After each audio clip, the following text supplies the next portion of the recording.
Bismillahirrahmanirrahim. Assalamualaikum warahmatullahi wabarakatuh.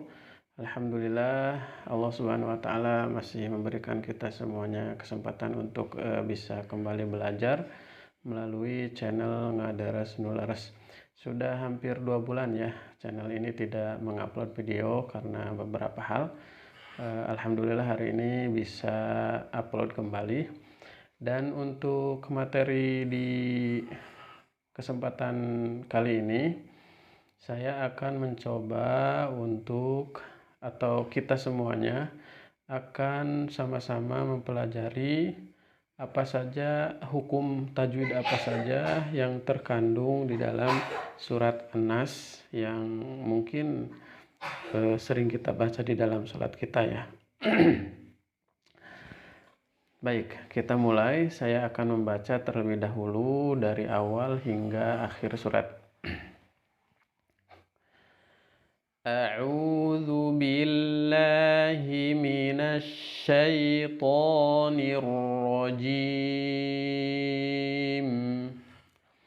Bismillahirrahmanirrahim.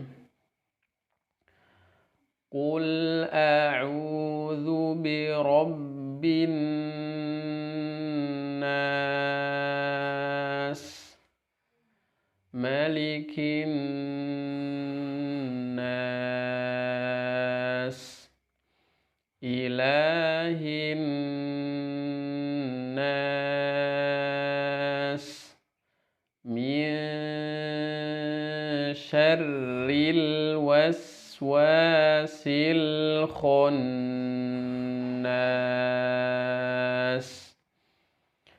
alladzi yuwaswisu fi sudurin nas minal jinnati wan nas.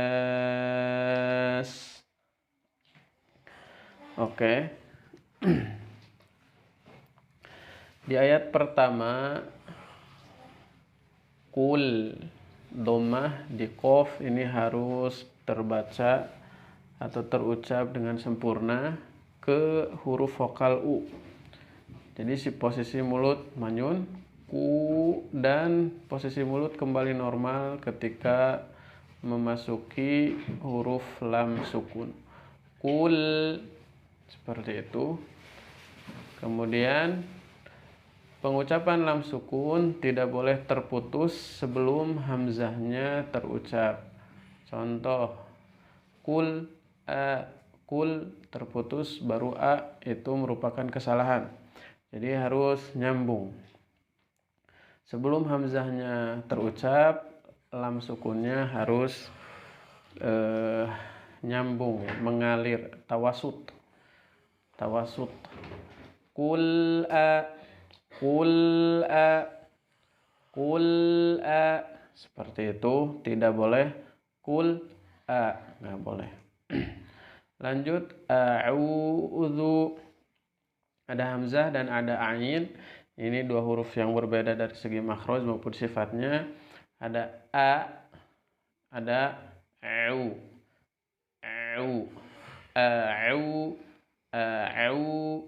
kemudian di ain terdapat mad tabi'i 2 harokat karena ada wawu mati, sebelumnya ada harokat dhammah ya. Jadi dibaca 2 harokat, di ayun saja. A'udzu. Nah, zal sebelum mengucapkan dhammah hendaknya si posisi makhraj itu standby terlebih dahulu, baru pengucapan dhammahnya keluar. Zu seperti itu. A'udzu. Lanjut ke kata berikutnya, birobbi. Birobbi. Di sini kasrohnya perhatikan, jangan sampai b tapi bi. Kemudian ro di sini karena dia berharokat fathah maka terucap dengan tafkhim atau tebal. Ro. Bi robbi. Kalau ada tasdid langsung hentak dari huruf sebelumnya ke huruf yang bertasdid. Rob bi robbi. Nah, dari bi masuk ke nun bertasdid ya. Masuk ke nun bertasdid. Di sini ada alif lam, namanya alif lam syamsiyah ya. Alif lam syamsiyah. Nah, dari bi masuk ke nun bertasdid. Bin. Nah, jika nun bertasdid, maka di sini hukumnya gunnah. Gunnah kamilah, gunnah mutawalah, gunnah yang mesti dipanjangkan. Contoh bi robbin. Nah, dipanjangkan seperti itu, baru masuk ke mad arid lisukun. Terakhir ya, mad arid lisukun di sini nas.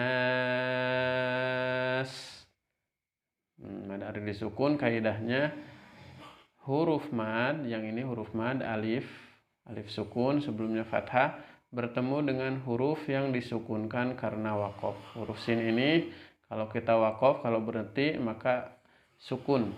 Dia tidak lagi berlaku kasrohnya, tapi yang muncul adalah sukun. Jadi kalau ada huruf mad, ini ya sekali lagi huruf mad bertemu dengan huruf yang disukunkan karena wakof di situ, karena kita berhenti, maka itu namanya arid lis sukun. Mad arid sukun panjangnya boleh 2, boleh 4, boleh 6 harokat.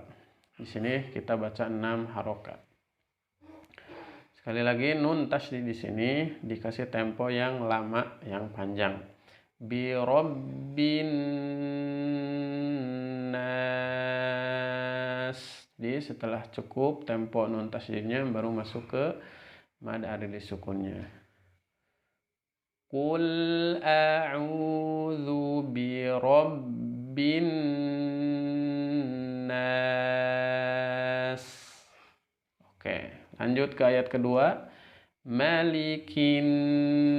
Di sini tidak ada hukum ya. Maliki langsung, jangan malikin, jangan, karena tidak ada mad di sini, baik di mim, di lam, di kaf tidak ada mad, jadi langsung saja maliki. Masuk langsung ke kalimat an-nas, ke nun bertasydid sama seperti di ayat pertama tadi ya. Nun bertasydidnya adalah gunnah mutawalah, gunnah kamilah, gunnah musyaddadah ya, yang harus dipanjangkan. Kemudian terakhir ada arid lisukun, sama ya karena kalimatnya juga sama. Malikin nas. Ayat ketiga. Ilahi. La di sini mad tabi'i karena ada fathah yang berdiri. Fathah berdiri itu ciri bahwasanya di sana ada huruf mad alif ya, alif sukun sebelumnya fathah. Ila 2 harokat saja di ayun. Ilahi. Dari hi jangan sampai hin, ilahin jangan, tapi hi. Masuk ke nun bertasydid. Ini anas sama ya. Tadi penjelasannya ada nun bertasydid, yaitu hukumnya gunnah mutawalah. Kemudian terakhir ada mad arid lis sukun. Ilahin nas. Jadi dipanjangkan. Nun bertasydid ayat 1, ayat 2, ayat 3 dipanjangkan dulu sebelum masuk ke mad arid lis sukunnya. Sekali lagi. Ilahin nas. Oke. Lanjut ke ayat keempat. Min syarri. Ada nun bertasydid menghadapi huruf shin. Di sini hukumnya ikhfa hakiki ya, ikhfa dari bab nun mati atau tanwin. Jadi ketika ada nun mati ini ya, nun harokatnya mati sukun bertemu dengan shin, maka di sana ikhfa dibaca dengan sifat antara idgham dan izhar. Maksudnya apa? Gunahnya ada, ya, nunnya, sifat nunnya. Sifat nun di sini adalah gunah. Jadi gunahnya ada. Di sini merupakan izhar, sifat izhar ya. Jadi sifat izhar. Kemudian makhraj itu makhraj kita berada di huruf shin. Berada di situ. Jadi makhraj berada di huruf shin, kemudian diucapkan dengan disertai gunah yang ada pada nunnya. Misya. Jadi kita tinggal mengucapkan shinnya saja.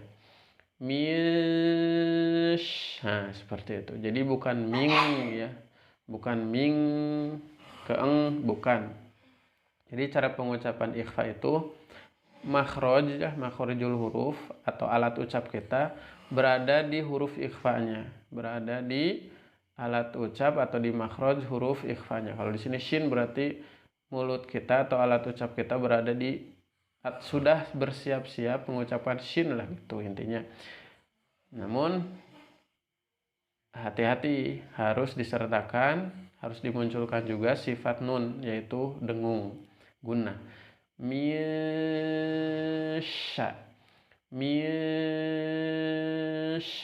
Nah, gunah di sini atau dengung di sini sama dengan temponya ya. Temponya sama dengan nun bertasydid yang ada di ayat pertama, ayat kedua, dan ayat ketiga. Sama, dipanjangkan.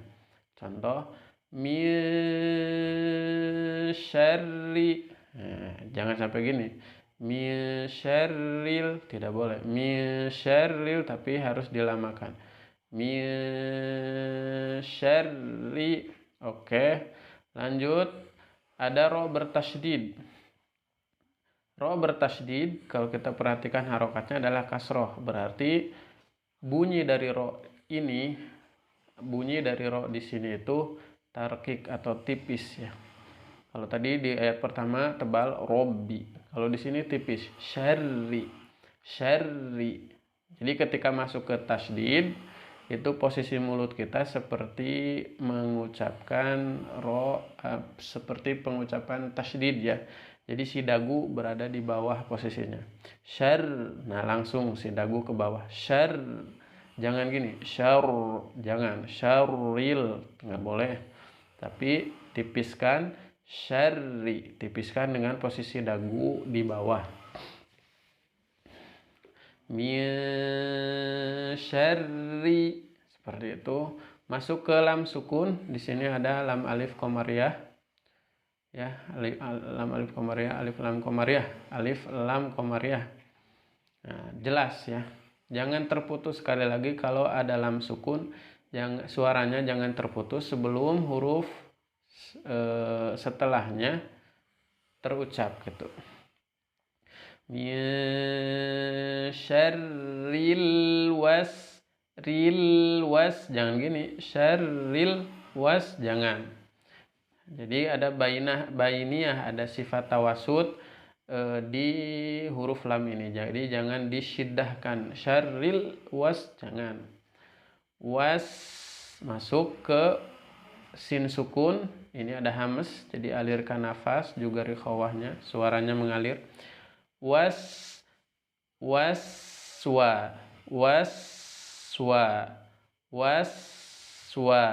Nah, seperti itu. Jangan jadi diputus sinnya, jangan. Waswa harus mengalir sebelum wawunya terucap. Waswa.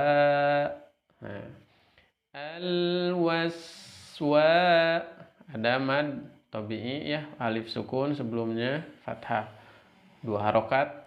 Al-waswasi,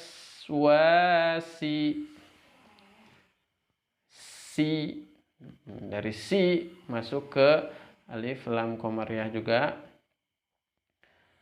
Nah, sekali lagi jangan terputus ya suaranya. Al-waswasil kho, bukan kho, Tapi kho, kenapa? Karena ini merupakan huruf isti'la yang ketika diucapkan pangkal lidahnya terangkat ke langit-langit sehingga berbunyi tafkhim. Kho, bukan kho. Kho. Nah, nanti kembali tarkik itu ketika masuk ke tasydid nun di sini. Tasydid nun tadi kita sudah mempelajarinya bahwa cara bacanya adalah dipanjangkan. Ya. Al-Khannas diakhiri dengan mad arid li sukun. Tadi kaidahnya sudah di awal adanya huruf mad. Kalau di sini berarti huruf madnya alif sukun, sebelumnya berharokat fathah dan setelahnya ada atau bertemu dengan huruf yang disukunkan karena waqaf. Kita ulang. Min syarril waswasil khannas.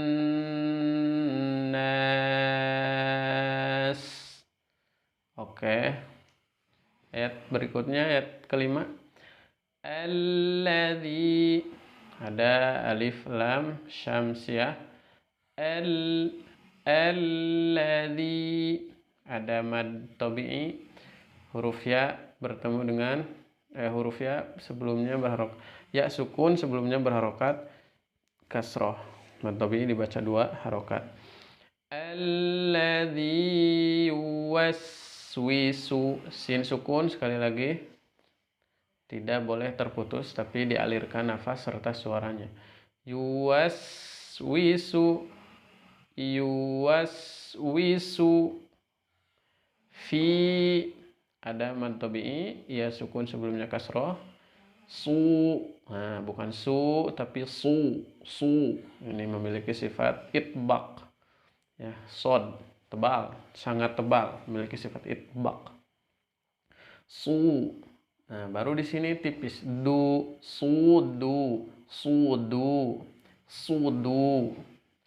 fi sudu. Mad tabi'i, waw sukun atau waw mati ya. Sebelumnya berharokat dhammah. 2 harokat.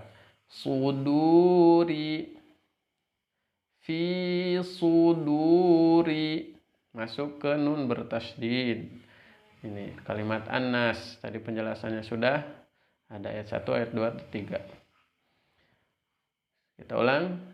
Alladzi yuwaswisu fi sudurin